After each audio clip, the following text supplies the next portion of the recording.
오늘 요한복음 20장 1절에서 18절 말씀을 가지고 다시 살아나야 하리라 라는 제목으로 함께 말씀을 나누어 보려고 합니다.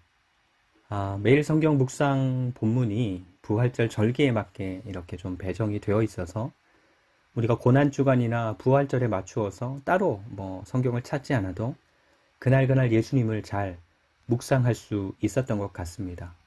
매년 부활절에 절기를 맞고 또 그날에는 누구나 예상할 수 있는 예수님 부활에 대한 설교를 듣고 또 함께 삶은 계란 혹은 구운 계란을 이웃들과 나누는 전통이 어떤 분들에게는 식상하게 느껴지거나 아니면 그 식상함마저도 느껴지지 않는 분들이 있을지도 모르겠다라는 생각이 들기도 합니다. 사실 교회들이 겨울에 성탄절 행사를 대림절 훨씬 이전 시간부터 준비하고 또 모이고 연습하고 그래서 당일에 진행하는 칸타타나 연극이나 여러 가지 발표 프로그램들을 보면 부활절에도 칸타타 같은 것을 하기도 하지만 성탄절과 비교하면 부활절은 보여지는 면에 있어서 굉장히 평범하고 소박하지 않나 싶습니다. 물론 예수 믿는 우리들에게 있어서 예수님께서 육신을 입어 인간이 되신 사건이나 예수님께서 죽음을 이기고 부활하신 사건 모두가 축제인 것은 사실이지만 우리가 절기를 준비하고 지키면서 해왔던 전통 속에서는 그런 차이가 보여지는 것 같습니다. 근데 좀 나아지기는 했지만 올해도 역시나 코로나 상황 속에서 부활절 절기를 맞이하게 돼서 더 소박하고 좀 평범한 것 같습니다. 근데 그런 것보다 더 중요한 것은 이것인 것 같아요.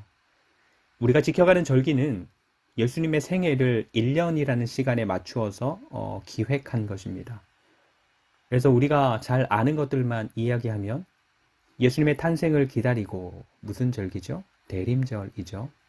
예수님의 탄생을 축하하고 성탄절이죠. 예수님의 고난을 묵상하고 사순절이죠. 예수님의 부활을 기뻐하고 부활절이죠. 그리고 예수님을 대신해서 성령께서 보혜사로 오시고 성령 강림절이죠. 등등. 이렇게 우리에게 계속해서 반복되는 한 해 한 해의 시간을 예수님으로 채워서 예수님의 삶을 기억하고 또 예수님의 말씀을 기억하고 우리가 이 세상에서의 삶을 살아가면서 우리가 정말로 어떤 사람이 되어 가야 하는지를 놓치지 않고 살아가기 위해서 식상할지도 모르는 절기이지만 반복해서 지켜가는 것입니다.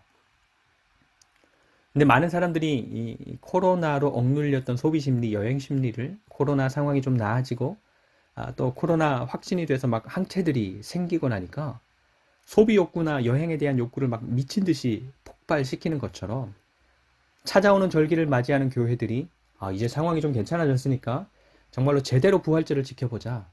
제대로 성탄절을 좀 준비해보자. 제대로 모임이나 행사를 해보자. 이렇게만 된다면 뭔가 멋들어진 행사를 기획해서 치를 수 있고 억눌려 있던 행사나 프로그램에 대한 어떤 욕구들은 충족될 수 있을지 모르지만 정말 본질이 회복된 절기는 물 건너간 이야기가 될 수밖에 없을 것입니다. 그래서 점점 나아지고 있는 지금의 상황 속에서도 절기의 본질, 또 예배의 본질을 다시금 생각하고 새롭게 다지고 또 지켜가는 것이 참으로 중요한데 어떻습니까? 그동안 우리의 신앙생활 가운데 알게 모르게 포장되어 있었던 것들이 많았죠. 우리의 예배를 포장하고 있었던 것들, 또 우리가 지키는 절기를 포장하고 있었던 것들, 또 행사를 포장하고 있었던 것들. 그런데 코로나 상황 속에서 이런 포장들을 벗겨내고 우리가 최소한으로 해야 하는 것들, 정말로 중요하다고 여기는 것들을 중심으로 예배하고 어울리면서 그렇게 지내왔는데 상황이 조금씩 나아지고 또 그에 따라서 사회적인 제한들이 풀려질 것을 앞둔 시점에서 우리는 그동안 본질적인 것들을 붙들고 있었는가? 정말로 본질적인 것들을 확인하고 있었는가? 또 앞으로는 어떤 것을 기대하고 있는가? 이런 것들을 다시 한번 돌아보고 또 점검해 보게 되는 것입니다. 멀리 갈 것도 없이 여러분들 각자에게 부활절은 어떤 날입니까? 부활절. 부활절이 어떤 의미가 되십니까? 오늘 1절 말씀을 보면 안식 후 첫날 새벽에 막달라 마리아는 예수님의 시신이 놓여진 무덤을 찾았습니다. 다른 복음서를 참고해서 본다면 그날 예수님의 무덤을 찾아갔던 사람이 막달라 마리아 혼자가 아니라 몇 명의 다른 여인들과 함께 찾아갔어요. 왜 갔죠? 예수님 시신에 향품 처리, 그것을 제대로 하기 위해서. 그런데 향품 처리라는 분명한 목적을 가지고 집을 나서기는 했지만 함께 갔던 사람들이 다들 여인들이라서 무덤 입구를 막고 있는 돌을 어떻게 굴려내지라는 고민을 다들 하고 있었습니다. 그런데 그래도 갔어요. 대신 힘써줄 사람을 구했다거나 무덤 입구를 열 수 있는 다른 방도를 마련한 것도 아니었지만 이 여인들은 예수님의 무덤으로 날이 아직 밝기도 전에 갔던 것입니다. 근데 무덤에 도착했을 때 전혀 예상치 못했던 문제를 만나게 됩니다. 무덤을 향해서 올 때까지만 해도 무덤 입구의 돌을 어떻게 굴려내지라는 고민뿐이었는데 막상 무덤에 도착해서 보니까 생각지도 못했던 상황을 목격하게 된 거죠. 무슨 문제입니까? 무덤 입구를 막고 있던 돌은 이미 굴려져 있고 있어야 할 예수님의 시신을 어디에서도 찾을 수 없었던 것입니다. 그래서 막달라 마리아는 제자들에게 돌아가서 이 사실을 알리죠. 그러니까 막 성질 급한 베드로와 요한으로 추정하긴 하는데 예수님께서 사랑하시던 다른 제자가 무덤으로 막 불이 나게 달려오는 겁니다. 그리고는 자기들 눈으로 확인하고서야 8절 말씀에 기록한 대로 예수님 무덤을 막고 있던 돌이 굴려져 있고 예수님 시신을 찾을 수 없다고 했던 막달라 마리아의 그 말을 믿게 되는 거죠. 그런데 중요한 것은 괄호가 쳐져 있는 말씀이긴 하지만 9절 말씀입니다. 9절 말씀을 같이 볼까요? 그들은 성경에 그가 죽은 자 가운데서 다시 살아나야 하리라 하신 말씀을 아직 알지 못하더라. 우리는 이미 알죠. 무덤에 예수님의 시신이 없다. 당연히 부활하셨다라는 것을 우리는 아는 겁니다. 하지만 당시 예수님의 제자들이나 막달라 마리아는 모르는 거예요. 예수님께서 잡히시기 전에 이미 제자들에게 여러 번 또 분명하게 강조해서 말씀하셨지만 제자들은 그 말씀을 들을 때 그 엄청나신 예수님이 잡히실 거라고는 도무지 상상할 수 없었고 그렇기 때문에 죽으실 거다. 그리고 부활하실 거다라는 건 더더욱 제자들의 사고에는 존재하지 않는 그러한 말씀이었던 것입니다. 그래서 지금 예수님의 시신이 무덤에 없다는 것을 자기들 눈으로 확인했으면서도 이 제자들은 예수님께서 부활하셨다라는 사실에까지 생각이 미치지 못하는 것입니다. 여러분, 우리에게 있어서 예수님의 부활이 이미 들어서 알고 있고 또 오랫동안 배워서 알고 있는 사실이긴 하지만 정말로 예수님의 부활이 우리 믿음의 중심, 하나님을 향한 우리 신앙의 중심에 분명하게 자리 잡고 있는 진리가 정말로 맞습니까? 내가 곧 길이요 진리요 생명이니 나로 말미암지 않고는 아버지께로 갈 수 없다라고 선언하신 예수님의 이 말씀은 이 땅의 어느 누구라도 예수 그리스도의 죽으심과 부활하심을 통과하지 않고는 하나님을 알 수 없고 하나님과 사귈 수 없고 하나님과 동행할 수 없다라는 말씀인 것입니다. 여러분, 엘리야를 통해서 죽었다가 다시 살아난 아이가 있었죠. 더불어 예수님을 통해서 죽었다가 다시 살아난 사람도 있었습니다. 그리고 예수님께서도 그들처럼 분명하게 죽었다가 이 육체의 호흡이 끝났다가 다시 살아나셨습니다.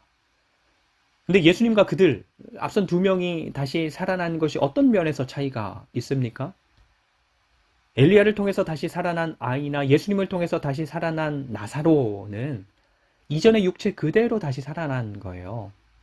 그래서 죽기 전에 육체를 가지고 다시 이 세상의 삶을 살아가다가 그 육체의 호흡이 다해서 다시 죽었습니다. 하지만 예수님은 이전과는 전혀 다른 존재로 변화되셔서 이전과는 전혀 다른 세상, 하나님께서 통치하시는 하나님 나라를 살게 되신 것입니다.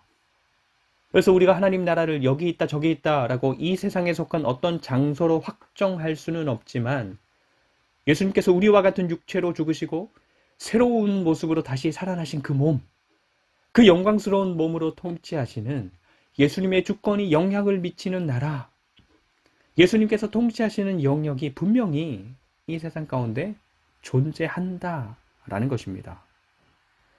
그렇지만 하나님 나라가 이 세상 가운데 이미 시작되었고 완성되어가는 과정 가운데 있다는 것이 분명한 사실이고, 그 하나님 나라의 영원한 삶, 예수님의 통치가 영향을 미치는 삶을 살아가는 것이 예수님의 죽으심과 부활을 믿는 것으로 시작된다는 것이 누구도 부인할 수 없고 부정할 수 없는 진리라고 하더라도, 이 사실을 보고 듣고 배운 그리스도인들조차도 10절에서 기록하는 제자들의 모습처럼 그냥 이전의 삶, 이 세상의 삶만을 살아가는 사람들이 있는 것도 사실인 것입니다. 예수님께서 십자가에서 돌아가셨을 때 제자들이 뿔뿔이 흩어져 도망갔어요.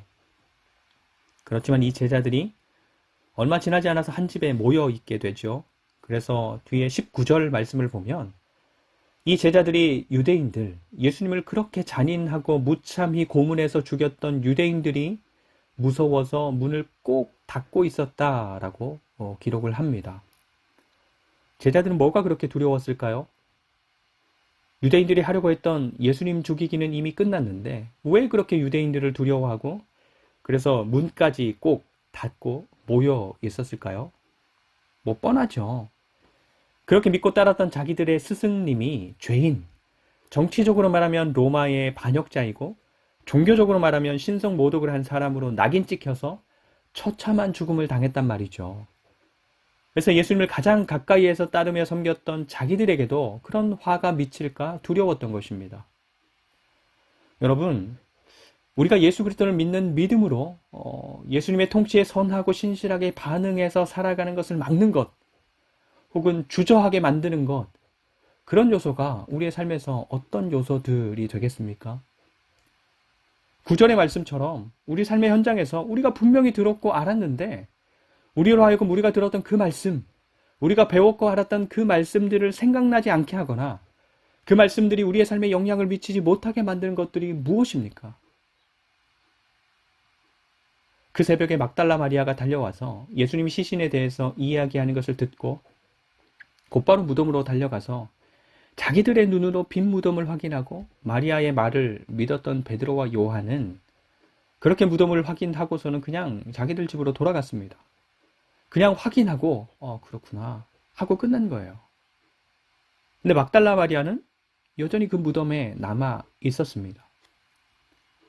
자기는 지금 무슨 일이 일어난 것인지도 모르겠고 이해도 되지 않고 뭔가를 예측하고 짐작할 수도 없는 상황이라서 그냥 울다가 무덤을 들여다봤다가 또 울다가 무덤을 들여다봤다가 그걸 반복하고 있었던 것입니다. 그러면서 누군가 도와줄 수 있다면 제발 좀 도와줬으면 좋겠고, 혹 누군가 이 일에 대해서 알고 있다면 15절 말씀처럼 제발 예수님의 시신만이라도 가져가게 해달라는 그런 간절한 마음 뿐이었던 것입니다. 근데 그런 마리아에게 부활하신 예수님께서 말을 걸어주시는 것입니다. 16절에 마리아야. 그렇죠? 근데 조금 앞으로 가서 14절을 보면 마리아는 예수님께서 거기에 서 계신 것을 자기 눈으로 분명히 봤지만 그분이 예수님인지 알아보지는 못했어요. 근데 16절에서 예수님께서 마리아야 이렇게 불러주시니까 그제서야 그분이 바로 자기가 그토록 찾던 예수님이라는 것을 알아보게 되었던 것입니다. 독특하죠. 그리고 19절 이후로 기록된 말씀을 보면 새로운 몸으로 부활하신 예수님께서는 문이 닫혀있는 곳에 갑자기 나타나셔서 제자들에게 그 모습을 보이기도 하시고 또 사람들과 대화를 나누거나 또 누가복음으로 넘어가서 보면 사람들과 함께 음식을 드시기도 하십니다. 이 세상을 살아가는 사람이라면 누구나 제한받는 시간과 공간의 제한을 받지 않는 몸으로 부활하신 것입니다. 그런데 또 그렇다고 해서 이 세상과 전혀 상관없는 모습으로 변하신 것도 아니었어요. 아마 예수님께서 통치하시는 하나님 나라가 이 세상에 존재하지만 이 세상에 속하지 않은 나라이기 때문에 영원한 그 나라에 가장 합당한 모습으로 부활하신 것이겠죠. 그런데 그렇게 예수님을 향한 간절한 마음을 가지고 찾았던 마리아가 부활의 첫 열매로 열매 맺으신 예수님을 가장 먼저 만나게 되었던 것입니다. 아까 예수님의 제자들이 문을 닫고 숨어 있었던 이유에 대해서 잠깐 언급했었는데, 내가 그토록 믿고 따르고 사랑하며 존경했던 그 사람이 죄인으로 그 삶을 마무리한 것입니다. 그러니 예수님을 열렬히 따르고 사랑했던 제자들, 그리고 마리아를 비롯한 여인들이 예수님을 그렇게 정죄하고 처형한 유대인들을 두려워하는 것은 마땅한 반응이었을 것입니다. 근데 유대인들에게는 어떤 믿음이 있냐 하면, 의인은 하나님께서 반드시 부활시키신다라는 믿음입니다. 그런데 그 일이 3일 만에 일어난 것입니다. 내가 믿고 따르고 사랑했던 그분이 온 나라가 미워하는 흉악한 죄인이 아니라 세상에서 가장 의로운 분이라는 것을 하나님께서 막달라 마리아에게 친히 증명해 주시는 것입니다. 끝까지 예수님을 향한 간절한 마음을 가지고 예수님을 찾고 찾았던 마리아에게 가장 먼저 새로운 몸으로 부활하신 예수님께서 통치하시는 하나님 나라, 아직 완전하지는 않지만 결국에 완전하게 될 그 나라를 보게 하시고 믿게 하시고 살게 하시는 영광을 허락해 주셨던 것입니다. 곧이어 다른 제자들도 마리아와 같은 경험을 하게 되죠. 내가 가장 믿고 가장 의지하며 그래서 모든 것을 버리고 인생을 걸었던 그분이야말로 가장 힘있는 나라가 판결한 반역자, 죄인이 아니라 하나님께서 인정하시는 가장 의로운 분이라는 것을 새로운 몸으로 부활하신 예수님을 만나게 되는 것으로 증거받는 영광을 누리게 되는 것입니다. 우리는 예수님께서 새로운 몸으로 부활하신 것을 예수님의 제자들처럼 직접 눈으로 보고 직접 그 음성을 듣고 또 직접 가르쳐 주시는 것들을 배우는 경험으로 알고 믿는 사람들은 아닙니다. 하지만 예수님께서 보내신 성령께서 예수님께서는 성경대로 죽으셨고 성경대로 다시 살아나셨고 성경대로 하나님 나라의 통치자로 하나님 우편에 앉아 계시다는 것을 알 수 있고 믿을 수 있는 그런 시대를 살아가는 사람들입니다. 그렇기 때문에 단순히 성경에 기록된 지식만으로 예수님의 부활을 아는 것이 아니라 성령으로 말미암아 새로운 몸으로 다시 살아나신 예수님이 믿어지고 받아들여지고 그래서 다시 살아나신 예수님의 통치 아래서 살아가는 삶이 기쁘게 여겨지는 그런 우리가 되어야 하는 것입니다. 유대인들과 같은 세상은 우리가 예수님께서 하신 말씀을 믿고 예수님과 동행하는 것을 어리석은 일로 여기는 사람들이 되도록 계속해서 우리에게 두려움의 대상으로 역사할 것입니다. 더불어 로마와 같은 이 세상은 우리가 예수님을 가까이 하고 예수님을 믿는 믿음으로 살아가는 것을 헛된 것이라고 여기는 사람들이 되도록 계속해서 우리를 미혹하거나 겁박하면서 주장할 것입니다. 하지만 분명한 것은 그런 세상 속에서도 성령께서 우리에게 예수님의 부활을 증거해 주실 것이고 더불어 성령께서 우리에게도 예수님과 같은 부활이 반드시 찾아올 것이라는 진리를 우리 삶의 중심에 소망하며 살아가도록 말할 수 없는 탄식으로 우리를 도우신다라는 것입니다. 예수께서 다시 살아나야 하리라. 성경의 이 말씀의 역사가 우리 삶의 어떤 부분에서 믿어지고 경험되어야 하겠습니까?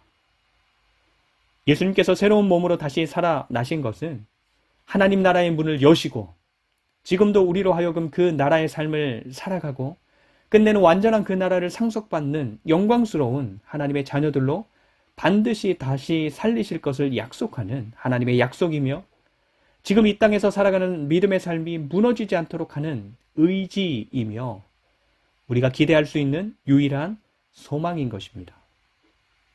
마지막으로 새로운 몸으로 부활하신 예수님께 여전히 남아 있었던 상처가 무엇이었는지 기억이 나십니까? 손에 박혔던 못자국, 그리고 허리에 찔렸던 창자국입니다. 예수님께서 이 땅에서 하나님의 뜻에 순종하는 삶을 사셨기 때문에 받았던 아픔이었고, 그래서 그 몸에 남겨진 흉터죠. 근데 성경은 새롭게 부활하신 몸이 살아가는 하나님 나라에서는 그런 것들이 곧 영광스러움이라고 말씀하시는 것 같습니다. 좋지 않은 것들이라면 없애셨을 테니까 말이죠. 우리가 이 땅을 살아가면서 예수님을 믿는 것 때문에 겪게 되는 손해, 또 받게 되는 아픔이나 상처나 어려움이 있다면 예수님 몸에 남겨진 그 흔적들을 기억하시면 좋겠습니다. 그 손해가 영광이구나. 그 상처가 영광이구나. 그 아픔이 결국에 영광이 되는구나. 2022년 코로나 속에서 맞는 또 한 번의 부활절이 다른 누군가의 부활절이 아니라 정말로 내가 사랑하는 예수님의 부활을 기뻐하고 기념하는 날. 그래서 아직도 집으로 돌아간 제자들처럼 예수님이 다시 살아난 사실을 알지 못해서 여전히 믿지 않는 사람들처럼 살아가는 것이 아니라 삶의 모든 영역이 예수님께서 다시 살아나셨다라는 것을 인정하고 믿게 되고, 그래서 하나님의 영광이 되는 아름다운 그리스도인 그리고 아름다운 교회가 되기를 간절히 축원드립니다. 기도하겠습니다. 하나님, 예수님께서 죽은 자들 가운데서 다시 살아나야 하리라 라는 성경의 말씀이 이미 이루어졌음을 인해 기뻐하고 감사드립니다. 하지만 여전히 연약한 우리의 삶의 어떤 영역들은 예수님의 부활을 인식하지 못하고 믿지 못하여 믿지 않는 세상의 사람들처럼 살아가는 그런 여전한 모습들이 있다는 것도 고백합니다. 때로는 격려해 주시고, 때로는 책망해 주시고, 때로는 칭찬해 주시고, 때로는 지지해 주셔서 우리가 살아내는 하루하루의 삶이 하나님께서 기대하시는 온전한 그리스도인으로 잘 자라나는 그런 삶이 되게 하여 주시옵소서. 오늘도 함께 해주시고 드려지는 우리의 마음과 예배를 기쁘게 받으신 것을 인해 감사드리며 부활의 소망 되신 예수 그리스도의 이름으로 간절히 축복하며 기도드립니다. 아멘.